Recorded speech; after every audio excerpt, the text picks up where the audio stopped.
रानू चिड़िया भागी भागी कालू कौवे और गौरी कौवे के पास आती है।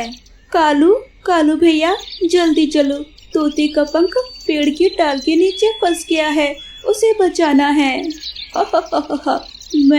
मैं क्यों जाऊं? हम बड़े और ताकतवर पक्षी हैं, छोटे छोटे पक्षियों की मदद करना हमारा काम नहीं है। गौरी आज तोता मुसीबत में है, कल तुम भी मुश्किल में हो सकती हो, मेरे साथ चलो। जब हम पर मुश्किल आई तो तुम ना करना हमारी मदद। छोटी चिड़िया चल भाग यहाँ से। रानू चिड़िया निराश होकर वहाँ से चली जाती है। रानू चिड़िया अपने दोस्त कबूतर को साथ लेकर तोते के पास जाती है। मैं यहाँ बैठकर अमरूद खा रहा था कि ऊपर से ये टाल मेरे पंख के ऊपर गिर गई। तोते भैया हिलना मत, हम कर रहे हैं, ऐसा ना हो कि आपका पंख ही टूट जाए। फिर कबूतर और चिड़िया मिलकर जोर लगाते हैं, लेकिन वो डाल बड़ी थी, वो दोनों उसे उठा नहीं पाते। चिड़िया मैं घर से कुल्हाड़ी लेकर आता हूँ, आधी शाख काटकर हम तोते को बाहर निकाल लेंगे। फिर कबूतर घर जाता है और घर से कुल्हाड़ी लेकर आता है। चिड़िया कुल्हाड़ी की मदद से डाल को काटने लगती है, डाल कट जाती है और तोता आजाद हो जाता है। बच गया, मैं बच गया, मुझे मेरे दोस्तों ने बचा लिया। तोते भैया मिलजुल कर काम करने से आसान हो जाता है। जब तक हम सब एक साथ हैं, हमें कोई डर नहीं है। ऐसे ही कुछ दिन गुजर जाते हैं। एक दिन कौवा और कौवे जा रहे थे कि बुलबुलों ने आवाज देती है, कौवे कौवे मेरा घोंसला टूट गया है, मेरी मदद करो। मोटो बताओ कैसे मदद करें हम तुम्हारी? मुझे 2-4 दिन के ला दें ताकि मैं उनकी मदद से अपना घोंसला दोबारा बना सकूं। हम कोई नौकर हैं तुम्हारे? मोटी बुलबुल शक्ल देखी है अपनी, हम बड़े पक्षी हैं, हम तुम्हारे जैसे मोटे और बदसूरत पक्षियों की मदद नहीं करते। कौवा और कौवे वहाँ से चले जाते हैं। ये कौवा और कौवी तो बहुत घमंडी हैं। फिर चिड़िया बुलबुल की मदद करती है और उसे सूखे तिनके लाकर देती है। हो गया, मेरा काम हो गया। चिड़िया आपका बहुत बहुत धन्यवाद मेरी मदद करने के लिए। शुक्रिया की जरूरत नहीं है, ये मेरा फर्ज था। हम सब एक जंगल में रहते हैं और एक दूसरे की मदद करना हमारी जिम्मेदारी है। कालू जी मैं पहाड़ों की तरफ जा रही हूँ। मैं भी जाऊँगा, मैं वहाँ से बेरी के फल खाऊंगा और फिर दोनों पहाड़ों पर बैठकर धूप के मजे लेंगे। कौवा और कौवे अपने घर से निकलते हैं। वो दोनों पहाड़ों पर पहुँच जाते हैं। एक कौवा और एक कौवी, आज तो मेरी पार्टी हो जाएगी। अगर इन दोनों में से एक भी मेरे हाथ लग जाए तो। वो बड़ी चील पीछे से जाती है। गौरी कौवी को तो पता ही नहीं चलता कि कब बड़ी चील गौरी कौवी को अपने मजबूत पंजों में पकड़ लेती है। कालू मेरी मदद करो, मेरी मदद करो, बचाओ मुझे इस बड़ी चील से। मैं दूसरे पक्षियों को बुलाकर लाता हूँ। गौरी मैं अभी वापस आता हूँ। कालू वहाँ से भाग जाता है। कौवी तेरा मांस बड़ा मजे का होगा, थोड़ी काली जरूर है लेकिन मांस बड़ा अच्छा है तुम्हारे शरीर पर। वो चील गौरी कौवी को उठाकर चली जाती है। चील गौरी कौवी को एक पेड़ से बांध देती है। तोते तोते मेरे साथ चलो, तुम्हारी भाभी को चील ने पकड़ लिया है, उसे बचाने में मेरी मदद करो। जब मैं मर रहा था याद करो, तुमने मेरी मदद नहीं की थी, इसलिए मैं भी तुम्हारी मदद नहीं करूँगा। कौवा घबराया हुआ कबूतर के पास जाता है। ना वे कौवे, तुम तो बहुत ताकतवर हो, जाओ खुद ही बचाओ अपनी पत्नी को चील से। हम अपनी जान खतरे में नहीं डालेंगे, वो मर जाएगी। याद करो जब मैं पुराने कुएं में गिर गया था तो तुमने क्या कहा था, मैं नहीं जाऊंगा। फिर कौवा रानू चिड़िया के पास जाता है। चिड़िया चिड़िया प्लीज मेरी गौरी पत्नी जी को बचा लो। हमने हमेशा बुरे काम किए लेकिन रहते तो हम भी तुम्हारे जंगल में ही हैं। बचा लो, गौरी को बचा लो। कौवे भैया, इसलिए तो कहते हैं कि हमें हमेशा दूसरों से मिलजुल कर रहना चाहिए। आज कोई तुम्हारी मदद नहीं कर रहा, इसमें दोष तुम्हारा ही है। फिर चिड़िया उड़ती है, चिड़िया तोते और कबूतर को साथ लेती है और सब मिलकर चील के पास जाते हैं। बड़ी चील सारे पक्षियों को इकट्ठा देखकर डर जाती है। जालिम चील, इसे छोड़ दो, वरना हम सब दोस्त मिलकर तुम्हारी हड्डी पसली एक कर देंगे। चील डर के वहाँ से भाग जाती है और कालू कौवा गौरी कौवे की रस्सी खोलकर उसे आजाद करता है। अब जल्दी से यहाँ से भाग जाना चाहिए, कहीं वो चील अपने साथियों को लेकर दोबारा ना आ जाए।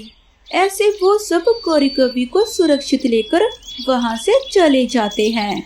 मैं शर्मिंदा हूँ, आज मुझे पता चल गया पक्षी ताकतवर अपने दोस्तों की वजह से ही होते हैं। इसलिए हमें हमेशा दूसरों से अच्छे संबंध बनाकर रखने चाहिए। गौरी कालू, कोई भी पक्षी इस जंगल में अकेला नहीं रह सकता। आज मैं आप सबके लिए मीठी खिचड़ी बना रही हूँ, सब मेरे साथ आइए और मिलजुल कर मीठी खिचड़ी खाते हैं। मुझे छोड़े, मुझे छोड़ दे, मुझे अपनी मम्मा के पास जाना है। अगर तुमने अपनी मम्मा का कहना माना होता तो आज तुम मेरा भोजन न बनते।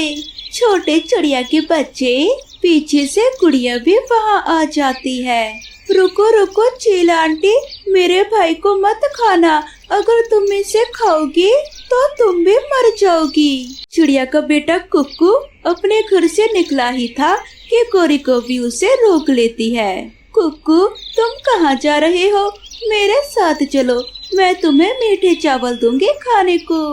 कुक्कू को मीठे चावल बहुत पसंद थे, इसलिए कुक्कू गौरी कौवी से कहता है, आंटी आंटी, कहाँ है मीठे चावल?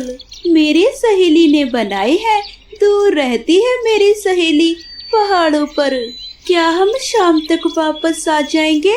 क्योंकि मम्मा ने कहा था कि मैं शाम से पहले पहले घर वापस आ जाऊं। हम यूं गए और यूं आए। फिर गौरी कौवी कुक्कू को साथ लेकर पहाड़ों की तरफ उड़ती है। वो काली कौवी अभी तक आई नहीं।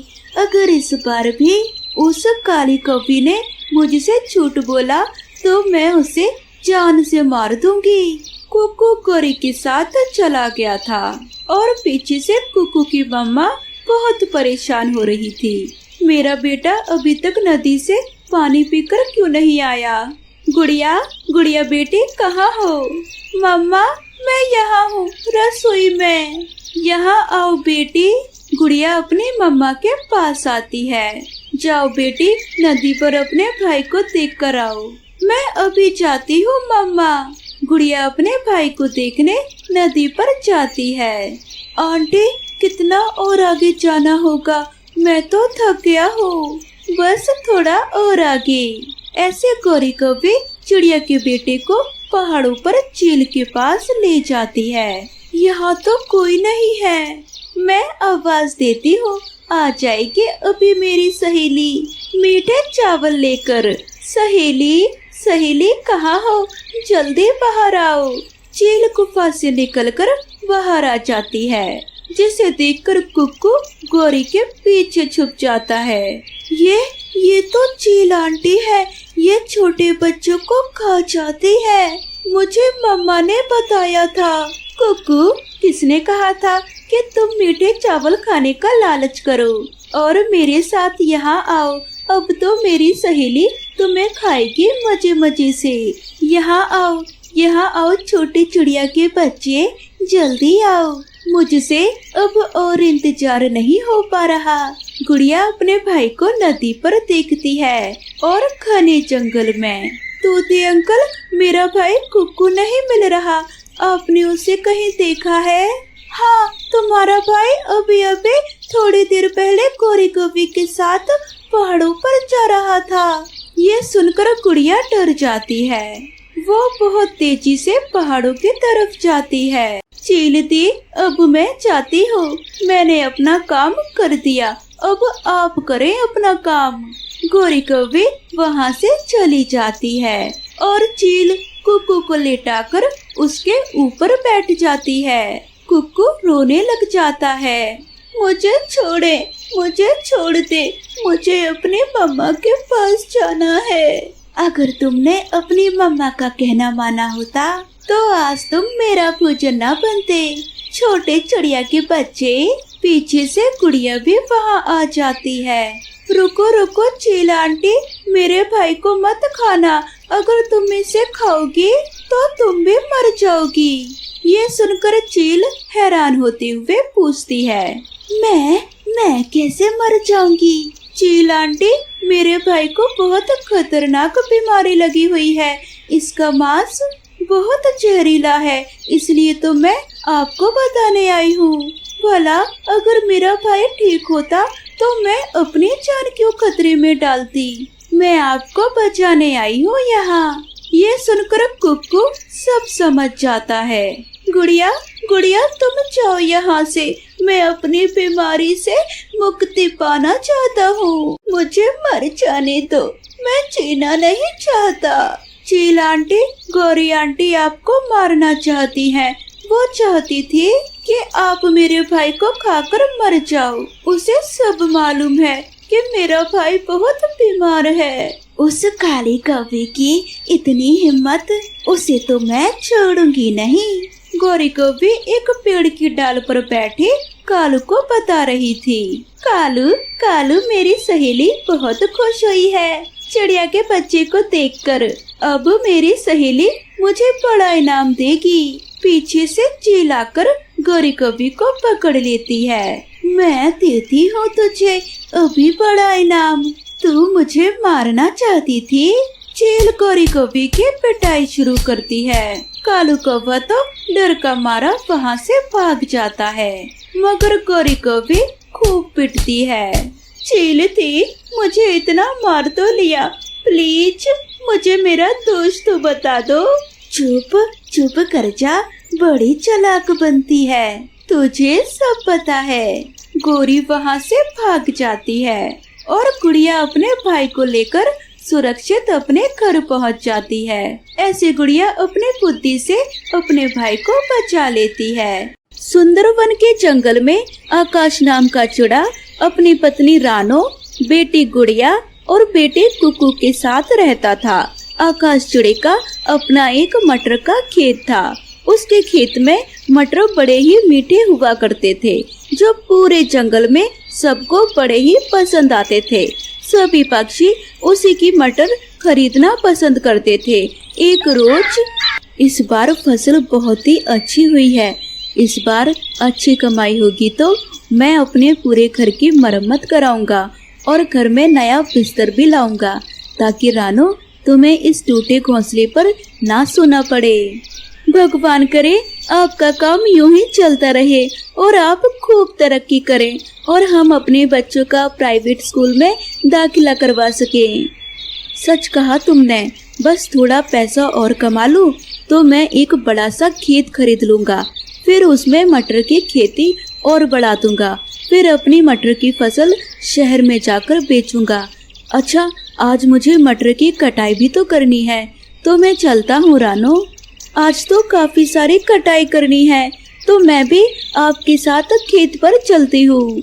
आकाश और रानो खेत चले जाते हैं। उसके खेत के बगल में ही उनके पड़ोसी कालू कौवे का भी खेत था, लेकिन उसके खेत में मटर की फसल बिल्कुल भी अच्छी नहीं थी, जिस कारण वो आकाश चिड़े का खेत देखकर उससे जलता था।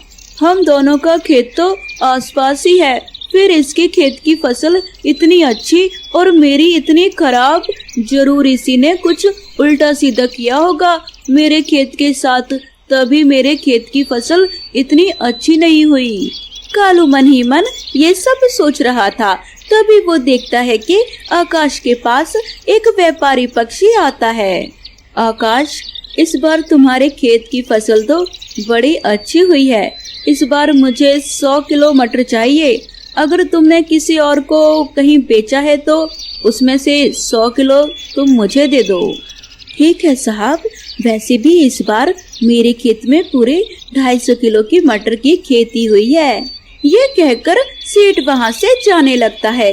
तभी कालू सेठ से कहता है, सेठ जी जरा मेरे खेत की फसल के मटर भी लीजिए। अच्छा पहले टेस्ट तो करवा अपने मटर। जी ये लीजिए। कालू कौवा उसे मटर खाने को देता है, लेकिन जैसे ही सेठ उस मटर को चखता है तो बुरा सा मुंह बनाते हुए कहता है, माफ करना लेकिन मैं तुमसे ये मटर नहीं खरीद सकता, ये तो बड़े ही बेस्वाद हैं, इसे तो मुझसे कोई भी ग्राहक नहीं खरीदेगा। अच्छा मैं चलता हूँ। ये कहकर वो वहाँ से चला जाता है। तभी कालू आकाश चिड़े से, तुम्हारे ही कारण मेरे फसल की बिक्री नहीं हो पाई। हम दोनों के खेत आसपास हैं, लेकिन इसके बावजूद भी मेरे खेत की फसल अच्छी नहीं होती। इसका मतलब तूने जरूर मेरे खेत की फसल खराब करने के लिए कुछ डाला है। ये आप कैसी बातें कर रहे हैं? मैं ऐसा क्यों करूँगा और मैं ऐसा क्यों चाहूँगा? बस बस अब ज्यादा भोला बनने की कोशिश मत करो। मैं जानता हूँ तुमने ही कुछ किया है ताकि मेरे खेत की फसल खराब हो जाए और सब तुमसे ही मटर खरीदें। मैं कुछ कह नहीं रहा, इसका मतलब ये नहीं कि तुम कुछ भी बोलते जाओगे। मैंने हमेशा पूरी ईमानदारी से अपना काम किया है। ना तो मैंने कभी किसी का बुरा किया है और ना ही मैं कभी किसी का बुरा सोच सकता हूँ। कालू भाई आप जो भी सोच रहे हैं वो गलत सोच रहे हैं। इसके अलावा हमें अपनी सफाई के बारे में कुछ भी नहीं कहना। हम जानते हैं आप परेशान हैं, लेकिन इसका मतलब ये नहीं कि आप हमें कुछ भी बोलेंगे। आकाश जी चलिए यहाँ से। ये कहकर वो वहाँ से चले जाते हैं। कालू की बात सुनकर उन दोनों को बहुत बुरा लगता है। 3 दिन बाद आकाश सेठ जी को 100 किलो मटर बेच देता है, जिसके उसको अच्छे खासे पैसे मिल जाते हैं। अभी भी उसके पास खेत के लगभग 150 किलो मटर बच जाते हैं। जब सेठ जी के खरीदे हुए मटर ग्राहकों ने खरीदे तो वो मटर ग्राहकों को बड़े ही पसंद आए, तो बाकी ठेकेदारों ने भी आकाश चिड़े की बची हुई मटर खरीदने का ऑर्डर दे दिया। हे भगवान तेरा लाख लाख शुक्र है। पता है रानो, हमारे सारे मटर बिक गए। हमारी बची हुई मटर बिकने के भी ऑर्डर आ गए। अब मैं सोच रहा हूँ कि बाकी मटर बिकने के बाद मेरे पास जब सारे पैसे आएंगे तो उनमें से मैं कुछ पैसे कालू भाई साहब को दे दूंगा, ताकि वो फिर से अपनी फसल उगा सके। इस बार उन्हें फसल में काफी नुकसान हुआ है तो उनके काम आ जाएंगे। लेकिन वो तो आपको ही अपने फसल खराब होने का जिम्मेदार मानते हैं। उन्होंने आपको कितना बुरा भला कहा, उसके बाद भी आप उनकी मदद करना चाहते हैं। काश वो आपके मन के भावों को समझ पाते। भले ही वो हमारे बारे में कुछ भी सोचे रानो, लेकिन है तो वो हमारे पड़ोसी ही ना, तो हमें उनकी मदद करनी चाहिए। जहाँ आकाश चिड़ा कालू के बारे में इतना सोच रहा था, वहीं कालू के मन में तो उसके खिलाफ गुस्सा पनप रहा था। उस आकाश को बड़ा घमंड है ना खुद पर, अब मैं उसका घमंड चूर चूर कर दूंगा। लेकिन कालू जी हम ऐसा कैसे करेंगे? गौरी जी मैं उसकी सारी फसल खराब कर दूंगा। वो कैसे कालू जी? फिर कालू कौवा गौरी को अपनी पूरी योजना बताता है। फिर वो दोनों बहुत खुश होते हैं और फिर कुछ देर बाद रात हो जाती है। जंगल में सभी पक्षियों के सोने के बाद आधी रात को कालू कौवा आकाश चिड़े के उस गोदाम में जाता है और वहाँ आग लगा देता है। अब आएगा मजा, हा हा हा हा हा। अगली सुबह जब आकाश गोदाम में जाता है तो देखता है कि गोदाम में रखी उसकी सारी फसल जल चुकी होती है। हे भगवान ये क्या हो गया? मेरी समझ में तो कुछ नहीं आ रहा। मेरी फसल मैं बर्बाद हो गया। मेरी साल भर की मेहनत, मेरी पूंजी सब खराब हो गई। अब मैं क्या करूं? कुछ देर बाद आकाश अपने घर लौट आता है और अपनी पत्नी को सारी बात बताता है। उसकी पत्नी उसे समझा बुझाकर किसी तरह शांत करती है। आप हिम्मत मत हारिए जी, सब कुछ ठीक हो जाएगा। हम फिर से मेहनत करेंगे। हाँ पापा, अब परेशान मत हो, भगवान जी है ना, वो सब ठीक कर देंगे। मेरी बच्ची। अगले दिन आकाश चिड़ा फिर से अपने खेत पर मटर के बीज बोने जाता है तो देखता है कि उसका खेत हरे भरे मटर की फसल से लहला रहा है। ये देखकर वो हैरान हो जाता है। उसे तो अपनी आंखों पर यकीन ही नहीं होता। ये कैसे हो सकता है? मेरे खेत में मटर की हरी भरी फसल कैसे हो गई? कहीं मैं कोई सपना तो नहीं देख रहा ना? नहीं, ये कोई सपना नहीं है आकाश चिड़े, ये हकीकत है। जरा यहाँ तो देख आकाश चिड़े, मैं हूँ जादुई मटर। आकाश चिड़ा जब उस तरफ देखता है तो वो हैरान रह जाता है क्योंकि उसके सामने एक जादुई बोलने वाली मटर खड़ी थी जिसके 2 छोटे छोटे हाथ पैर और 2 आंखें भी थी। अरे तुम कैसी मटर हो जिसके हाथ पैर भी हैं? मैं एक जादुई मटर हूँ और यहाँ पर तुम्हारी मदद के लिए आई हूँ सब्जियों के लोभ से। कुछ समय पहले मैं तुम्हें देख रही थी। तुम्हारे पड़ोसी ने तुम्हें कितना गलत कहा, लेकिन फिर भी उल्टा तुमने उसकी मदद के बारे में सोचा। लेकिन जब उसने अपनी जलन के चलते तुम्हारी फसल में आग लगा दी तो मुझसे रहा नहीं गया। मैं तुम जैसे नेक इंसान को इस तरह मुसीबत में नहीं देख सकती, इसलिए मैं तुम्हारी मदद करने चली आई। तो ये आग कालू भैया ने लगाई। कोई बात नहीं हरी मटर, मैं चाहता हूँ जैसे तुमने मेरे खेत को हरा भरा कर दिया, ऐसे ही तुम उनके खेत को भी हरा भरा कर दो। ये कहकर तुमने तो मेरा दिल ही जीत लिया। अगर तुम ऐसा ही चाहते हो तो ठीक है, मैं तुम्हारे कहने पर उसके खेत में भी हरे भरे मटर की जादुई फसल की पैदावार कर देती हूँ। पीछे खड़े कालू और गौरी ये सब सुन रहे थे और उन्हें अपनी करनी पर बड़ा ही पछतावा था। वो आकाश चिड़े के पैरों में गिड़गिड़ाकर उससे माफी मांगते हैं। मुझे माफ कर दे मेरे दोस्त, मैंने तेरे साथ कितना गलत किया, लेकिन फिर भी तू बहुत ही नेक दिल पक्षी है रे। आकाश चिड़े ने उसे माफ कर दिया और उसे गले से लगा लिया। उस दिन के बाद से कभी आकाश की जादुई मटर की फसल खत्म नहीं हुई और उसके मटर पहले से भी ज्यादा टेस्टी हो गई, जिससे उसकी बिक्री अब कई गुना बढ़ गई।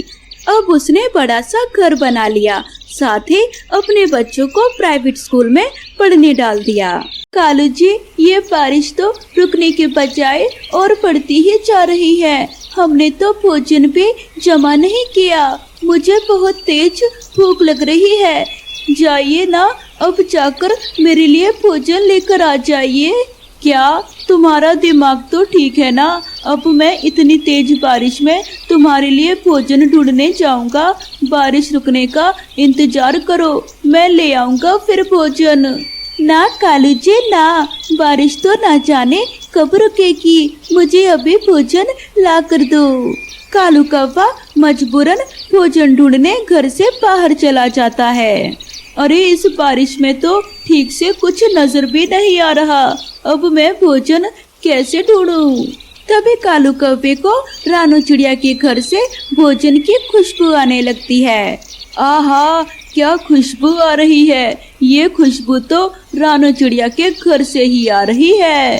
कालू कौवा भोजन के लालच में रानू चिड़िया के घर पर चला जाता है। वाह चिड़िया वाह, अकेले अकेले पकोड़े खा जा रही हो। अकेले कहाँ कालू भैया, मेरे पास मेरा कुक्कू बेटा भी तो है।